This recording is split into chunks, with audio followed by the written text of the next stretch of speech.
자, 이상심리학의 연구 주제입니다. 119페이지에 보면 연구 주제가 간략하게 몇 가지 내용이 있어서요. 중요한 것만 좀 다뤄보면 19세기 말에 이 학자는 기억할 만합니다. 크래플린, 정신장애 범주를, 이번 과목이 이상심리 과목이 DSM-5에 근거해서 결국 이상행동을, 정신장애를 범주로 하는 것이 이제 우리 이 과목의 목표인데요. 그것을 처음으로 19세기 말에 시도한 사람이 크래플린이라는 사람, 이 내용까지는 기억할 필요 없습니다. 이 16가지가 뭐였었는지는 지금하고 뭐 워낙 다르기 때문에. 근데 19세기 말에 크래플린이었다라는 것 정도는 기억할 필요가 있겠고요.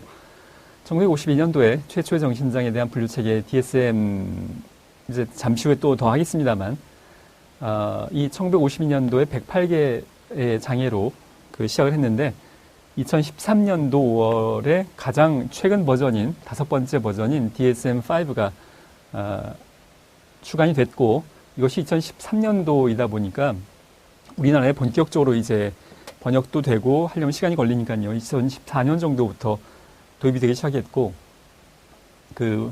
임상심리학 시험에도 2014년도만 해도 DSM-4 버전이 몇 가지가 나왔었습니다. 그런데 이제 2015년부터는 이 DSM-5에 의해서 시험이 문제가 나오고 있죠.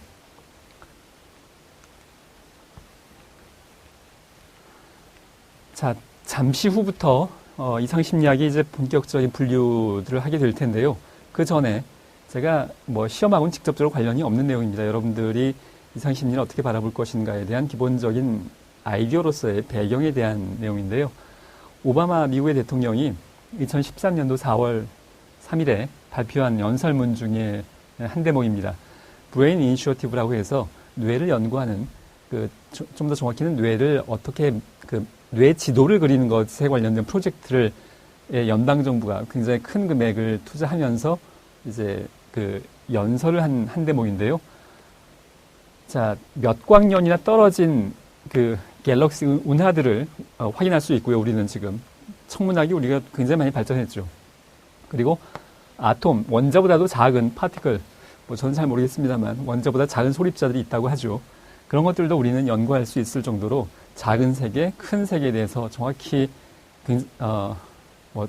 모두 다 알고 있는 것은 아니겠습니다만 과거보다 엄청나게 많이 알고 있죠. 그런데 우리는 여전히 3파운드의 물질, 뇌가 3파운드 정도 된다고 합니다. 뇌를, 브레인을 이야기하는 건데요. 우리는 여전히 뇌의 미스터리에 대해서 풀지 못하고 있다, 이렇게 설명하고 있습니다. 천문학과 소립자의 화학들이, 물리학이 갖고 있는 정보들에 비하면 우리는 뇌에 대해서 터무니없이 모르고 있기 때문에 미스터리라고 표현을 하고 있습니다. 그냥 많이 알고 있지만 좀 더 알자, 이 정도가 아니라 미스터리. 저는 굉장히 동의합니다. 우리는 뇌에 대해서 굉장히 아직 잘 모릅니다. 모른다라는 걸 전제로 하고 지금 앞으로 하게 될 내용들을 여러 가지 가설들의 수준, 그리고 아직 명확하게 밝혀진 내용들은 아니다라는 걸 전제로 해야 여러분들의 이해가 좀 더 정확할 거라고 생각이 됩니다.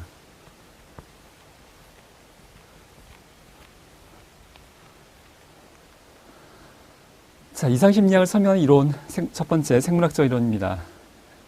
유전적 요인을 생물학적 입장에서 연구하는 입장에서 보면 정신장애 환자의 가족 연구, 쌍생아 연구, 양자 연구, 여기서 양자는 뭐 물리학의 양자 아니고 물론 입양할 때 그 양자입니다. 연구를 통해서 발견된 유전적 요인의 정신장애 유발에 관여한다고 연구 결과 나왔고요. 무슨 말이냐 하면 일란성 쌍둥이 유전적으로 동일합니다. 그 두 쌍둥이를 태어나자마자 분리해서 다른 집에, 굉장히 뭐 교류가 전혀 없는 집에 입양을 해서 키웠는데 성장하면서 또는 어른이 됐을 때 유사성이 굉장히 많이 발견되더라는 겁니다. 정신질환의 관점에서도 그렇고 정신질환뿐만이 아닌 여러 가지 상황에서 사회문화적 환경이 굉장히 다름에도, 완벽하게 다름에도 불구하고 유전이 미치는 우리의 영향력은 굉장히 크다고 볼 수 있겠습니다. 정신 이상도 마찬가지로 유전에 영향이 있습니다. 유전적 이상이 뇌 구조적 결함이나 신경 생화학적 이상을 초래한다는 관점입니다. 자, 역시 여전히 생물학적 입장에서의 뇌 구조적 손상인데요. CT나 MRI, PET, 자, 이런 단층 촬영하는 여러 가지 장비들인데요. 그런 거를 통해서 연구를 하게 되고, 만성 정신분열증, 자, 조현병은 잠시 후에 보겠고요. 환자는 정상인보다, 뇌실이 정상인보다 2배 큰 반면, 전두엽, 피질, 해마, 편도핵 등은 위축되어 있다. 전두엽이 보통 고도의 정신기능을 발휘하는 그런 이제 뇌의 부분이라고 알려져 있죠. 자, 근데 문제는 이것이 갖고 있는 어려움은 뭐냐 하면, 정신질환 때문에, 정신장애 때문에, 그러니까 전두엽 때문에, 전두엽이 어떤 이상 때문에 정신장애 발생했는지, 아니면 정신장애가 다른 어떤 원인 때문에 발생한 결과 전두엽이 위축되었는지, 무엇이 원인이고 무엇이 결과인지는 명확하지 않습니다. 상관관계는 많이 발견이 되는데, 무엇이 원인이고 무엇이 결과인지는 아직 좀 명확하지 않은 측면이 있습니다. 자, 조현병에 대해서 언급이 됐기 때문에 미리 말씀을 한번 짚고 넘어가자면, 정신분열증입니다. 아마 많은 분들이 알고 계시겠지만, 과거에 사용된 정신분열증이라는 용어는 분열된, 분리된 뜻을 하는 그런 뜻을 가진 스키조라는 단어와 마음, 정신이라는 프레니아라는 단어의 합성어인데요. 조현병이라는 용어가 2011년에 정신분열병에 대한 편견을 없애기 위해서 이름을 바꾼 겁니다. 대한정신의학회에서 정신분열증, 정신이 분열됐다라는 이 단어 자체가 갖고 있는, 그리고 사람들이 갖고 있는 그 스티그마, 사회적인 어떤 편견, 이런 것들을 없애기 위해서 이름을 좀 순화해서 바꾼 건데요. 자, 조현이란 단어는 사전적인 의미로 현악기의 줄을 고른다라는 의미로서 조현병 환자의 모습이 마치 현악기가 정상적으로 조율되지 못한, 현악기들이 줄이 잘 조율되어야 아름다운 소리를 내는데, 그것이 조율이 안 되면 굉장히 이상한 소리를 낼 수밖에 없겠죠. 자, 그런 상황을, 그때 모습을, 그런 혼란스러운 상태의 모습을 정신분열의 모습과 비유해서 이제 조현병이라는 비유를 한 건데요. 글쎄요, 제가 보기엔 좀 너무 은유적이지 않나라는 싶은 생각도 있습니다만, 지금 공식적인 명칭은 조현병이고, 임상심리사 시험 문제에서도 이제 조현병으로 명칭을 사용하기 시작했습니다. 자, 이상심리학을 설명하는 이론의 계속 생물학적 입장의 다음 내용인데요. 뇌생화학적 이상, 예를 들자면 신경세포 간의 정보 전달 물질인 신경 전달 물질의 이상이라고 보는 관점인데, 도파민, 정서적 각성, 주의집중, 쾌감각, 수의적 운동과 같은 심리적 기능에 영향을 미치면서 정신분열증이 관련이 있다. 도파민이 과다하게 분비돼서 정신분열증의 원인이 된다. 라는 학설은 굉장히 근거 많은 연구들을 축적하고 있는 상황이고, 시험에도 가장 많이 난 신경 전달 물질 그러면 제일 많이 나오는 것은 도파민 가설입니다. 도파민의 과다 분비와 정신분열이, 조현병이 관련이 있다. 자, 이것도 정확하게 이야기하자면, 이게 원인이 돼서 이게 발생한 건지, 이게 원인이 돼서 이런 현상이 나타난 건지는 좀 명확하지 않은 측면이 있어서 보통 사람들이 이야기할 때 관련이 있다, 이렇게 표현할 때가 많습니다.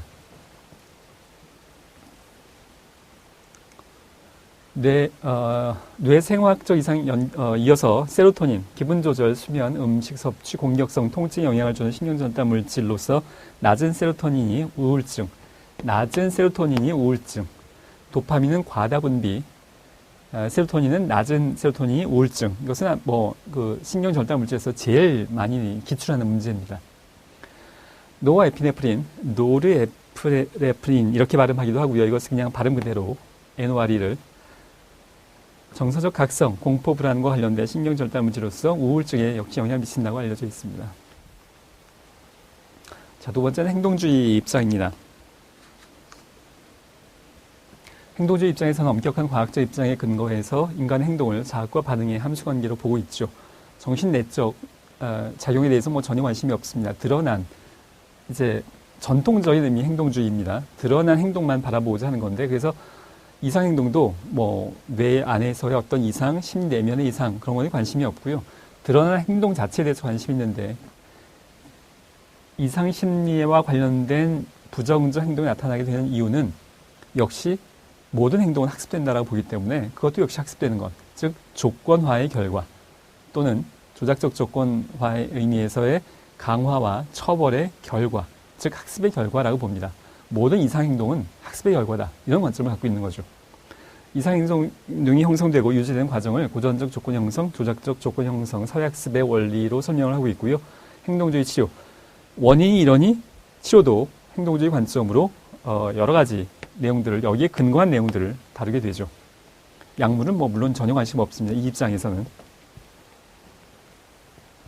세 번째는 정신분석적 입장입니다. 프로이트는 인간의 정신현상을 원초와 자아, 여러분 뭐 다 알고 있다시피 초자아 등의 성격 구조로 이해하고 있고요.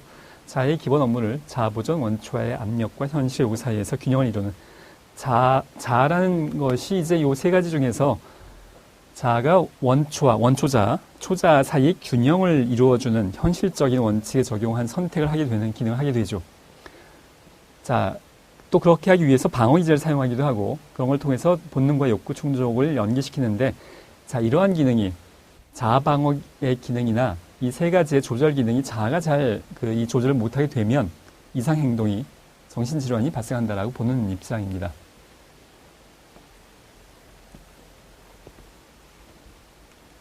인지적 입장입니다. 기본적으로 인지적 입장은 어떻게 생각하는지, 어떻게 사고하는지의 관점이죠. 부정행동은 인지적 체계 역기능, 현실과 합치되지 않은 개인적 도식, 스키마 또는 쉐마에서 시작된다고 보는 겁니다. 우리가 세상을 바라볼 때 백지에서 바라보는 것이 아니라 자기 나름대로의 안경을 끼고 자기 나름대로의 틀을 통해서 바라보게 되는데, 그 틀 자체가 뭔가 일그러져 있고 왜곡되어 있다면 세상이 똑바로 보이지 않는다는 거고, 세상을 똑바로 보지 못하기 때문에 비합리적 신념, 왜곡된 인지 이런 것들 때문에 결과적으로 이상심리에 관련된 이상행동을 나타나게 된다는 겁니다. 역기능적 신념, 비합리적 신념이라고 하기도 하고요. 인지적 왜곡, 인지 오류와 정설 유발하고 가 합리적이지 않은 정설 유발하고 사고와 행동의 변화가 정설을 변화시킨다, 이렇게 보고 있습니다.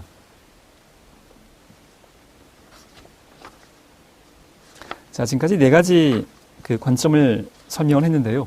여기에 보통 이제 심리학의 전통적인 주류의 몇 가지 학파 중에서 등장하지 않는 것이 이제 인본주의입니다.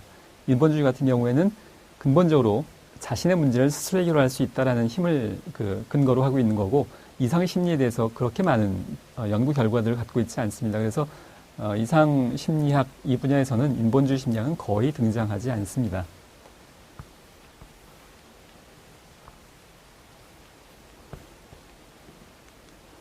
이상 심리학의 역사를 간단하게 볼 텐데요. 뭐 그렇게 중요한 것은 아닙니다만, 보통 이제 모든 분야를 할 때 역사라는 것을 다룰 수밖에 없고, 시험 문제에도 기출 문제가 한두 번 나왔기 때문에 아주 간략하게 다뤄보겠습니다. 고대 사회의 정신질환은 초자연적인 현상으로 바라봤고요. 그리스 로마 시대의 히포크라테스는 성격 이론에서 나오는 거죠. 히포크라테스의 점액질하고 이제 시작되는 네 가지 유형, 체계 불균형으로 봤습니다. 즉 다시 말해서 정신적인 문제가 역시 신체적인 체계 불균형 때문에 나타난다, 이제 이런 관점이었는데, 플라톤으로 넘어가면서 아리스토텔레스, 갈레노스까지 정신병은 영혼과 정신적인 병, 육체적인 것이 아닌, 자, 그렇게 관점이 바뀌었고 신체적 원인과 심리적 원인을 구분하기 시작했다라는 관점입니다. 그러다가 이제 여러분 다른 모든 분야처럼 중세로 넘어가면서 이제 과학의 관점에서 보면 다시 암흑기가 도래했죠. 정신병을 이때처럼 귀신 들린 현상, 이렇게 보고 있습니다. 중세 이후에 1547년에 연도까지 여러분들이 외우실 필요는 물론 없습니다만, 베들레헴의 수도원에서 최초의 정신병원이 설립됐고, 한참 후에 19세기 초에는 피넬과 듀크의 도덕 치료, 이건 도덕을 치료하는 그런 것은 아니고요. 도덕을 통해서 치료한다, 그런 관점은 아니고, 이 이전에 얼마나 정신질환, 정신장애 가진 사람들에 대한 처우가 그야말로 비인간적이었는지에 대한 역사적 기록을 보면 그야말로 끔찍하다고 이야기할 수 있습니다. 쇠사슬로 묶고 머리를 망치로 때리고 굉장히 끔찍했던 거를 좀 더 인간적인 방법으로 치료하기 시작했다는 관점에서의 기억될 만한 사람입니다. 과학적 접근의 시작입니다. 프로이트와 브로이어는 히스테리를 치료하면서 후에 정신분석학으로 발전했는데요. 물론 현대 심리학적 관점에선 정신분석학이 과학적이지 않은, 여기서는 지금 과학적이라고 하긴 했습니다만 이것은 이전에 비해서 과학적이라는 의미이고, 현대적인 의미에서 과학적이지 않은 것에 대해서는 뭐 굉장히 많은 비판을 받고 있는 상황이긴 하죠.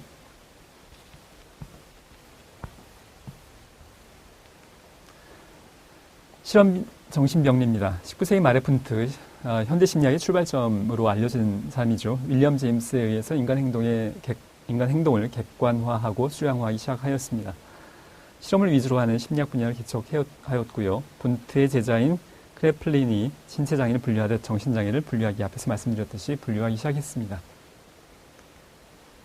이상행동의 측정과 관찰입니다. 19세기 말에 갈토는 우생학을 연구하면서 지적 능력을 변별할 수 있는 검사를 개발하기 시작했고요. 지능검사가 심리 검사에 있어서 굉장히 초기부터 도입이 됐던, 도대체 사람들이 지능이 어떤 걸까, 머리가 좋을까 나쁠까, 이것이 굉장히 궁금했던 점 중에 하나여서 굉장히 초기부터 발달한 검사 척도입니다. 1905년도에 비뇌 지능검사. 지금은 우리나라는 뭐 이 비뇌 검사는 잘 사용하지 않습니다. 주로 웩슬러 검사를 사용합니다만, 제가 어렸을 때만 해도 이 비뇌 검사로 그 지능 검사했던 기억이 납니다. 1917년도에는 군대 알파 검사. 이것은 이제 미국의 상황인 건데요. 1차 세계대전 시기입니다. 1차 세계대전에서 미국이 이제 군인을 징집을 해서 이제 배치를 해야 되는데 도대체 뭘 가지고 배치를 할까 고민을 했던 거죠. 그래서 지능이 높은지 낮은지를 검사를 해봐서 어디에 배치할지를 결정하려고 했던 그런 의도로 군대 알파 검사를 시도했었고요. 1921년도엔 로샤의 잉크 반전 검사, 투사적 검사의 대표적인 건데 세 번째 과목에서 더 다루게 될 겁니다. 융의 단어의 연상 검사가 개발되었다고 할 수 있습니다. 1940년대에는 단연적 인성검사 MMPI, 역시 세 번째 과목에서 뭐 집중적으로 다루게 될 굉장히 중요한 검사라고 할 수 있겠고요. 1963년도엔 아론백의 연구에서 인지치료가 비롯되고 심리치료 발전에 큰 공헌을 하고 있습니다. 1950년대 이후의 발전을 간략하게 다시 살펴보면 실험과학과 심리적 접근을 통합하려는 경향이 뚜렷해졌고, 1950년대부터 70년대에는 인본주의, 행동주의, 인지행동주의 접근이 개발되었습니다. 1950년대에는 항정신약물이 개발되었고요. 정신과 병원에서 정신과 의사들이 하는 역할은 주로 약물과 관련된 역할들입니다. 그 비중이 뭐 굉장히 크죠. 1960년대에 지역사회 접근이 강조되고 생물심리사회 접근이 등장하기 시작했습니다. 자, 이상행동의 분류에 대해서 알아보도록 하겠습니다. 첫 번째는 유용성인데요. 효과적인 의사소통을 전문가들 사이에 또는 환자들 간의 의사들 사이에 체계적 연구를 할 수 있고 이상행동의 원인을 이해할 수 있으면서 심리장애 간의 유사성과 차이점을 인식하는 데 도움을 주고 치료 효과를 예상하고 병의 진행 과정을 예측할 수 있습니다. 자, 시험 문제를 푸는 관점에서는 그냥 뭐 우리가 알 수 있는 상식적인 좋은 얘기들은 뭐 다 여기 포함된다고 할 수 있겠습니다. 물론 한계는 우리는 아직 뇌에 대해서 정말로 명확하게 알지는 못합니다. 자, 그래서 단점들도 수반이 되는데요. 환자에 대한 사회적 낙인이 부여됩니다. 정신분열병을 조현병을 바꿨던 이유입니다. 자기 낙인으로 인한 자기충족적 예언의 결과가 초래됩니다. 자, 진단을 받았는데 조현병이라고 진단을 받았습니다. 그러면 사실 조현병도 증상이 이다 아니다 이분법적이지 않아요. 약한 사람, 심한 사람 여러 가지가 있는데 사실 굉장히 약한데도 조현병을 진단받는 순간 왠지 나는 더 정신분열병 환자처럼, 조현병 환자처럼 티피컬하게 전형적인 어떤 그런 증상을 보여야 될 것 같은 자기충족적 예언의 대상이 될 수 있습니다. 자기 본인이. 환자의 예후와 치료 과정의 선입견. 정신분열 조현병이 사실 치료되기 굉장히 어렵습니다.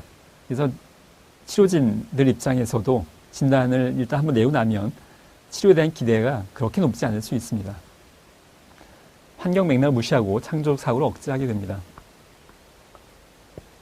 자, 이 창조적 사고가 필요한 이유가 감기는 감기 인플루엔자로 걸리기 때문에 원인을 정확하게 알고 그것만 이제 때려잡으면 되는 거죠. 근데 우리는 정신질환에 대해서 영향을 미치는 요인은 굉장히 여러 가지가 있기 때문에 1 더하기 1은 2 방식이 아닌 사실 또 정확히 모르고 있기 때문에 좀 더 진전된 방식에 대한 시도적인 접근이 필요한데 그런 우리가 어떤 기존에 알고 있는 지식으로 딱 낙인을 찍는 순간 이 창조적 사고를 억제하게 되는 단점도 있을 수 있습니다.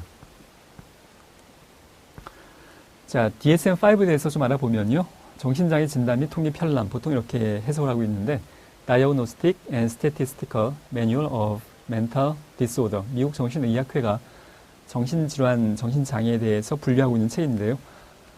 거의 전 세계가 이걸 중심으로 보고 있습니다. 우리 교재 보면 ICD-11이 나오는데요. 이것은 국제질병 사인 분류라고 해서 International Statistical Classification of Disease and Related Health Problem. 이건 근데 직역은 안 하고 보통 이렇게 부릅니다. 국제질병 사인 분류에서 이 사인은 사망의 원인을 이야기하는 거거든요. 그러니까 질병과 사망에 관련된 분류 이렇게 짧게 줄여서 이야기합니다. 이것은 국제보건기구 WHO가 발표하는 건데 DSM-5가 되면서 여기와 그 시스템을 맞추기 위해서 개정한 것이 반영됐다. 이제 이런 내용들이 우리 교재에 있습니다. 자, 우리 교재에 보면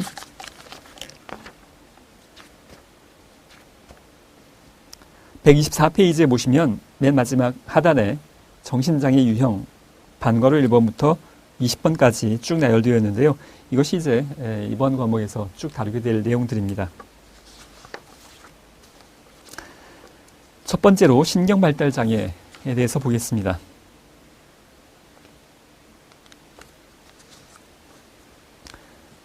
지적장애부터 나오게 되는데요. 진단 준거 및 임상 양상을 살펴보면 심하의 평균 수준 이하인 지적 기능을 이야기하는 건데 좀 더 정확하게 말하자면 개별적으로 실시된 지능검사에서 70 이하의 지능을 의미한다고 볼 수 있겠습니다. 현재 정기능이 결함이나 장애를 동반하고 있고 18세 이전에 발병하는데요. 물론 아주 예외적으로 이 이후에 발생하기도 합니다. 자, 이것은 이제 미국 기준입니다. 즉 다시 말해서 DSM-5의 기준인 건데요. 경도, 중증도, 심도, 극심도 이렇게 나누는데 여러분이 이제 혼동을 불러일으키는 용어 중에 하나가 이 중증도의 이 중자입니다. 저게 아주 그 중하다, 경한 것의 반대말의 중이 아니고 가운데 중자입니다. 영어로는 moderate. 이 중에서는 중간쯤 위치한다라는 말의 중증도의 의미입니다. 저것이 경한 것의 반대, 심하다 의미가 아니고 자, 경도 마일드는 50에서 55 내지 70, 전체 대부분을, 굉장히 많은 부분을 차지한다고 볼 수 있겠고, 중증도는 전 35, 40에서 50 내지 55, 딱 명확하게 하나의 숫자를 이야기하고 있지는 않습니다. 이것 말고도 다른 여러 가지 행동적인 측면을 다 고려해서 판단하는 거지, 이것만 가지고 판단하지는 않기 때문에 그렇습니다. 심도, 극심도 이렇게 나누고 있고요. 보통 이것을 이제, 교육 가능급, 이 경우를 훈련 가능급,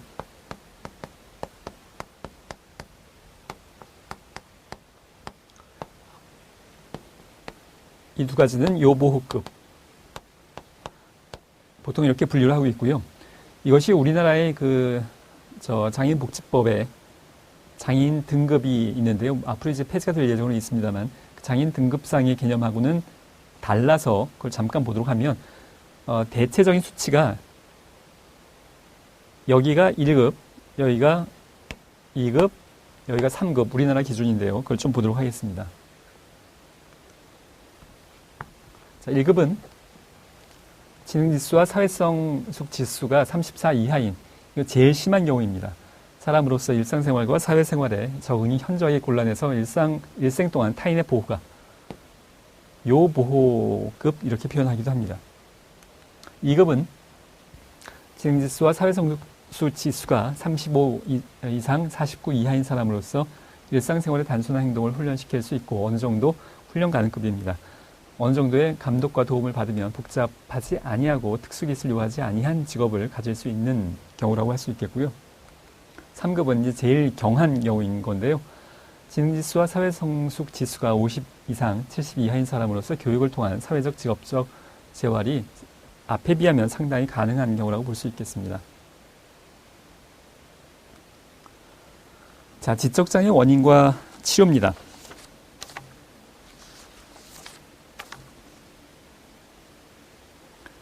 유전자 이상, 임신 중 태내 환경의 이상, 어떤 약물이라거나 뭐 감기약 같은 또는 뭐 외부의 충격이라거나 출산 과정에서의 호흡의 부족이라거나 임신 및 출산 과정에서의 이상, 후천성 아동기 질환, 고열, 아동기의 고열 같은 것들, 또 열악한 환경적 요인, 영양 부족이라거나 감염이라거나 뭐 굉장히 여러 가지 원인이 될 수 있겠고요. 딱 하나의 원인이라고 이야기할 수 없을 정도로 다양합니다. 치료, 물론 근본적인 치료는 현재 불가능합니다. 근본적인 원인 치료라기보다는 적응을 하기 위한 치료의 관점인 건데요. 일상생활에 필요한 적응기술학습, 교육 및 재활 프로그램이 필요하다고 할 수 있겠습니다. 자, 이것은 뭐 어려운 내용은 아니겠고요. 자폐성 장애입니다. 최근 들어서 이 자폐성 장애에 대한 사회적 관심도 꽤 높아지고 있는 중인 것 같은데요. 자폐에서의 저 자폐라는 단어의 말의 뜻은 스스로 자자에 다들 패자입니다. 즉 외부에 관심이 없이 우리는 근본적으로 사회적 동물입니다. 타인에 대해서 끊임없이 관심을 갖고 타인이 나를 어떻게 바라보는지를 그야말로 그런 관심을 벗어나서 살 수가 없는 사회적 존재, 사회적 동물인데요. 그런 특성이 현저하게 보이지 않는 경우입니다. 자폐, 스스로 닫아 걸고 외부에 대해서 관심을 갖고 있지 않은 그런 의미인데요. 과거에는 그냥 자폐장애 이렇게 표현했는데 요즘은 이제 DSM-5로 넘어오면서 자폐성 장애, 영어로 하자면 자폐 스펙트럼 장애라고 이름을 바꿨는데 자폐 관련된 세부적인 몇 가지 분류들을 묶어서 자폐 스펙트럼 장애로 분류하고 있는데요. 자, 이 스펙트럼이란 말의 의미는 우리가 빛을 그 프리즘으로 분광, 나누면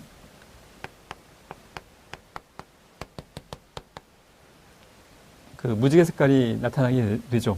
빛이 그냥 하나의 뭐 전혀 색깔이 없는 것처럼 보이다가 그것을 분광하면 사실은 빨강색부터 여러 가지 색깔이 쭉 나열되는, 즉 다시 말해서 자폐 장애가 단일한 한 가지의 증상, 단일한 한 가지 질환이 아닌 굉장히 비슷비슷해 보이지만 여러 가지 다양한 것들이 혼재되어져 있는, 빨강과 그 다음에 주황이죠. 이것은 비슷비슷해 보이는데 점점 가다 보면 파랑도 나오죠. 빨강과 파랑은 또 굉장히 달라 보입니다.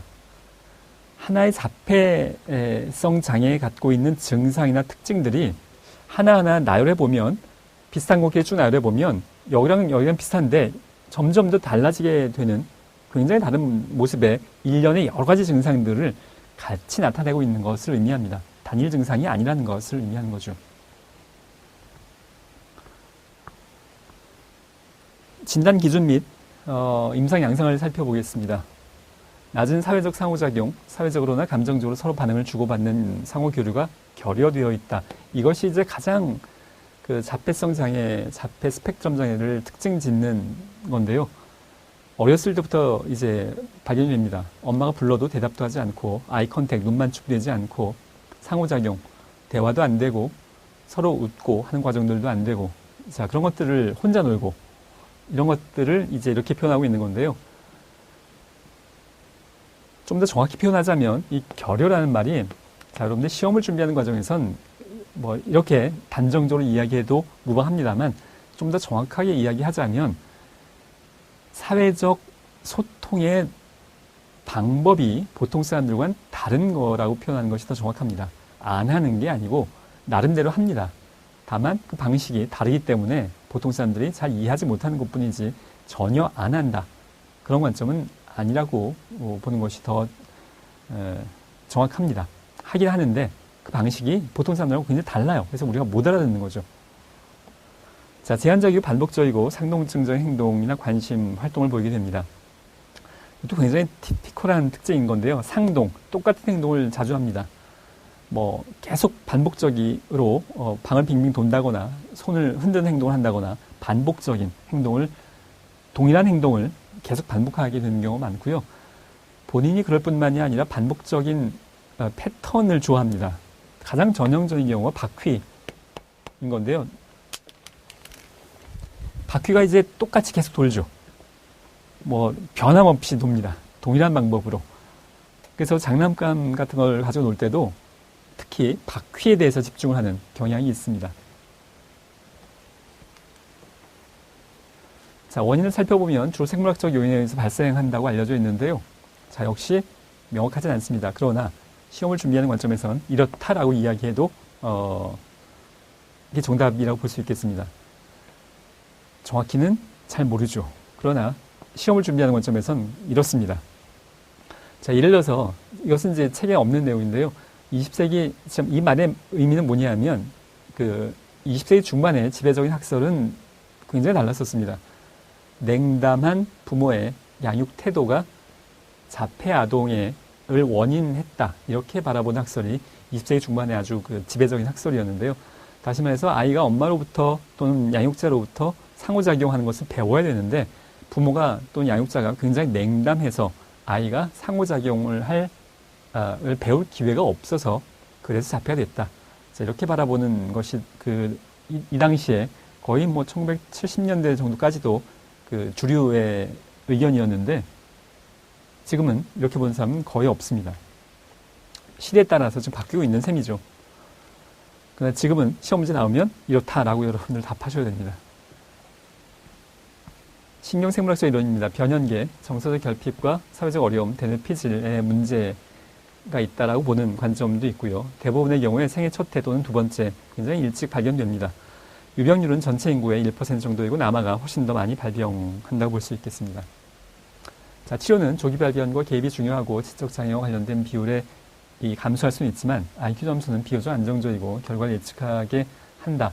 이것은 표현이 좀 어렵게 되어져 있는데요. 이 얘기는 어떤 얘기냐 하면, 대부분의 자폐성 장애 경우에는 지적장애가 동반됩니다. 두 가지가 동시에 나타나는데 이것이 반드시 일치하는 것은 아니어서 어떤 경우에는 지적장애가, 전형적인 지적장애가 동반되지 않을 경우도 있는 것을 표현하고 있는 건데요. 자, 예를 들자면, 제가 장애인 시설에 관련된 어떤 관련된 분이 자신의 경험을 이야기해 줄 때가 있었는데요. 간단히 이야기하자면, 어떤 자폐 청소년이 그 시설에 있었는데, 그 시설의 모든 차량의 직원 차량, 시설의 공적 차량, 모든 차량의 차 번호를 정확하게 기억을 하고 있었다고 합니다. 그러니까 이런 특이한 경우를 굉장히 또 드물지 않게 발견이 되는데요. 이것이 전형적인 경우는 아니고 전형적으로는 지적장애를 동반합니다. 그러나 반드시 그런 건 아니어서 간혹 특정 부분에 있어서 더 보통 사람들보다 더 높은 집중력을 발휘하기도 한다라는 관점입니다. 범학제적인 임상 전문가 팀에 의해서 실시되어야 하고요. 행동치료, 조작적 조건 형성, 모방학습을 통해서,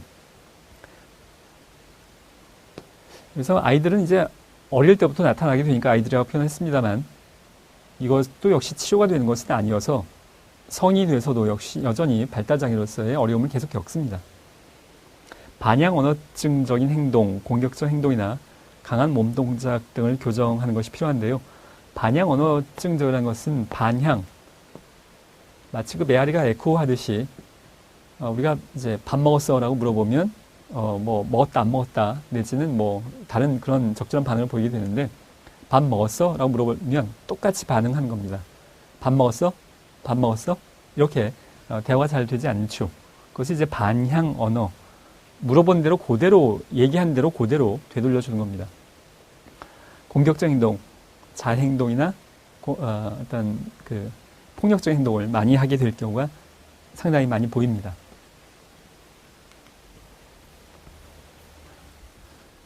자, 그 다음은 주력결핍, 과잉행동장애입니다.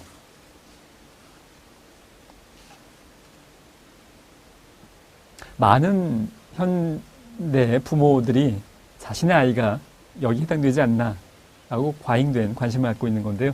자, 일단 좀 보면, 자, 이것을 보통 이제 ADHD라고 하는데 이것이 어떤 영어의 머리 글자냐면 Attention Deficit, 주의 집중이 결여되는 겁니다. 주의 결핍.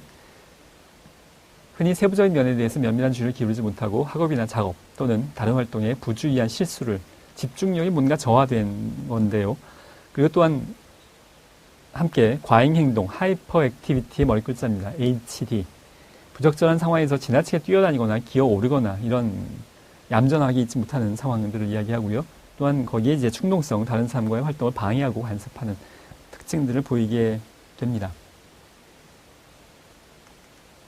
자, 원인은 출생 시의 미세한 뇌손상이나 출생 후의 고열, 감염, 독성물질, 대사장애, 외상 등으로 인한 뇌손상으로 유발되는데, 자, 이것이 이렇게 짐작이 된다는 거지, 이것 말고도 엄청나게 많은 이론들이 있습니다. 미세 두뇌 기능의 장애로 짐작이 됩니다.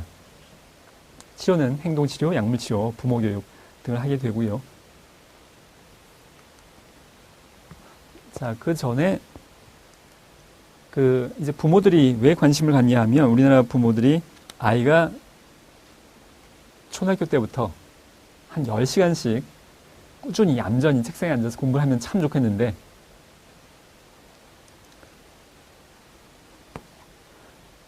뛰어다니고, 사실 아이들이 뛰어다니는 게 정상인데요.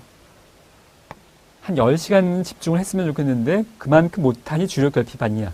자, 이렇게 바라보고 있으면서, 우리나라의 많은 부모들이 걱정하고 있는 것만큼 우리나라에 ADHD 아동들이 많지는 않습니다. 사실은 부모들의 기준이 너무 높아서 우리 아이가 이렇지 않나라고 생각하는 경향이 지나치다라고 생각을 합니다.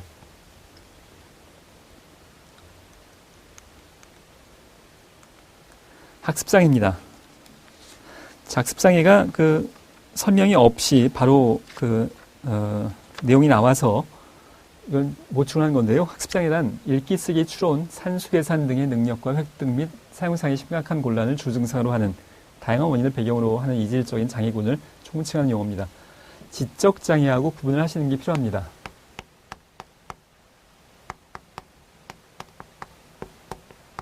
지적장애는 전반적인 지능과 지적 수행과 관련된 전반적인 능력이 다 떨어지는 겁니다. 언어부터 시작해서 학습부터 시작해서 행동까지.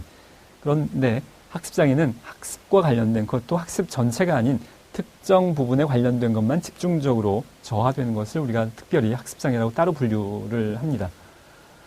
주요 증상 및 특징은 읽기장애, 쓰기장애, 산술장애처럼 특정한 한 분야, 학습과 관련된 것 중에서도 이런 것, 다른 거는 아무 문제 없고 학습과 관련되지 않은 다른 것도 큰 문제가 없는데, 유독 어느 부분에만 어려움을 겪을 때 이제 학습장애라는 명칭을 우리가 사용을 하고 있습니다.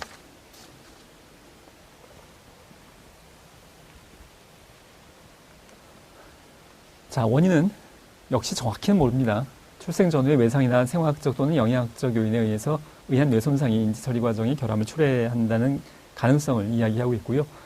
여러 정보를 통합하고 처리하는 작업 기억의 용량이 부족해서, 그것도 이제 특정 작업 기억의 용량이 부족해서 장기 기억에 정보를 전환하는 것이 어렵다라고 설명을 하고 있습니다.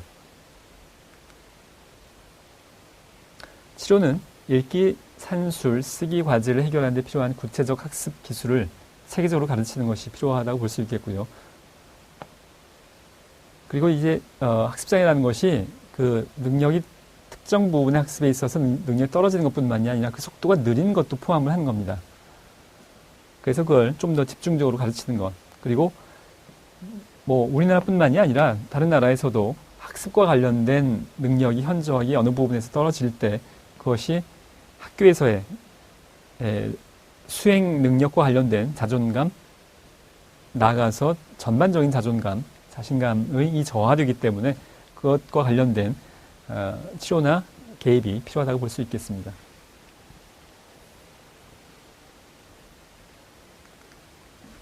틱장애입니다. 자, 틱이란 것은 갑작스럽고 빠르고 반복적, 비율동적인 어떤 행동이나 음성인데요. 상동증적인 동작 또는 음성입니다. 자, 쉽게 이야기해서 다리를 떤다거나 눈을 좀 눈에 띄게 심하게 깜빡인다거나 이런 경우는 사실 뭐 그렇게 드물지 않죠. 그리고 기침을 하는 것처럼 가래를 다시 뱉는 것처럼 끙끙거리는 걸 굉장히 반복적으로 자주 하게 되는 경우, 통상적인 수준을 넘어서서 하는 경우를 이야기하는 건데요. 물론 그냥 다리를 약간 떠는 정도가 아니라 이것은 굉장히 심해서 제가 다큐멘터리 프로그램에서 본 이 틱장애, 뭐 흔하진 않습니다. 틱장애 심한 경우에는 거의 한 2, 3분마다 거의 괴성에 가까운 정도의 큰 소리를 내게 되는데요. 상동증적, 반복적으로 그런 소리를, 음성틱을 내게 되는데, 물론 그것을 본인이 조절할 수 없기 때문에 안 하고 싶지만 본인의 의지와 관련 없이 나오게 되기 때문에 지금 이상행동, 심리에 포함시키는 겁니다. 그리고 2, 3분마다 그렇게 옆에 사람이 깜짝깜짝 놀랄 정도의 괴성을 지르게 된다면 사회생활에 굉장히 어려움을 겪게 될 수밖에 없겠죠. 자, 뚜렛장애는 여러 가지 행동틱과 한 가지 또는 그 이상의 음성틱이 장애의 경과 중에 일부 기간 동안 나타나는 것, 즉 두 가지가 동작과 음성틱이 동시에 나타나는 것을 이제 뚜렛장애라고 한다고 할 수 있겠습니다. 픽장의 원인, 뚜렛장애는 특히 신경화학적 또는 신경해부학적 요인이 관여한다라고 알려져 있고요. 도파민 과잉 활동도 관련됐다고 하는 주장도 있습니다. 자, 치료 습관 반전 훈련입니다. Habit Reversal Training인데요. 자각 훈련, 경쟁 반응 연습. 자, 이거 어려운 내용은 아닙니다. 제목은 좀 어려워 보입니다만 자각 훈련. 내가 언제 끙끙거리는 소리를 낼지, 어떤 특정 행동틱을 하게 될지를 사실 전조 증상이나 어떤 느낌 같은 것들이 있을 수 있는데요. 그것들을 내가 언제 할지를 자각하도록 하는 겁니다. 첫 번째는. 그리고 하게 될 것 같이 느껴질 때, 자각되어질 때 경쟁 반응, 음성이나 행동틱에 관련된 것과 경쟁할 만한 행동을 하도록 하는 겁니다. 예를 들자면 고개를 이렇게 심하게 흔드는 틱이 있다면 고개를 흔들지 않는 경쟁적인 반응, 턱을 안쪽으로 당긴다거나 그렇게 함으로써 머리를 흔드는 행동을 하지 않도록 하는 그런 행동을 연습하도록 자각해서 틱 행동이 나올 것 같으면 그것과 경쟁적인 행동을 하게 함으로써 틱의 행동을 소멸하려는 행동주의적 치료 기법입니다. 도파민계에 작용하는 전형적인 항정신성 약물을 많이 사용합니다.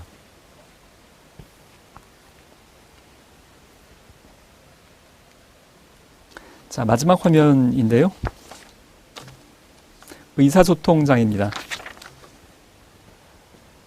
자, DSM-5부터 나오기 시작한 건데요. 기본적으로 의사소통과 관련된 장애가 여러 가지 원인이 있을 수 있을 텐데, 예를 들자면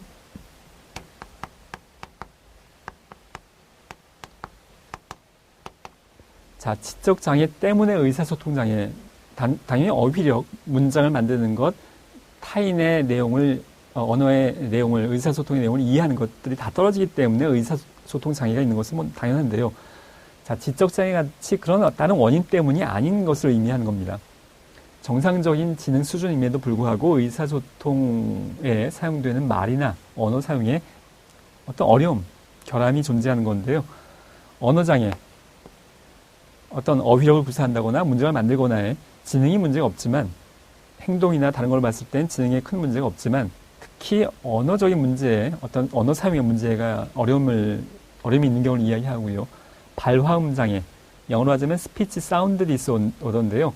소리 내는 것 자체가 어려움이 있는 겁니다. 그리고 물론 또 여기서도 제외가 되는 건 뭐냐 하면 구강의 문제가 있어서 소리를 못 내는 건 여기에 물론 포함되지 않습니다. 우리가 지금 다루는 것은 이상심리, 정신장애에 관련된 거기 때문에 정신적인 어려움 때문에 소리를 못 내는 경우를 의미한다고 볼 수 있겠고요. 유창성 장애는 플루언시 디스오더, 즉 말 더듬는 것이 가장 대표적이라고 볼 수 있겠습니다. 그리고 이제 이런 것에 다 관련되지 않고 어떤 특정한 것이 아님에도 불구하고 우리가 사회적 상황에서 의사소통 장애, 의사소통에 어려움이 있는 경우, 사회적 상황에서 그것을 우리가 이렇게 따로 분류를 하고 있습니다.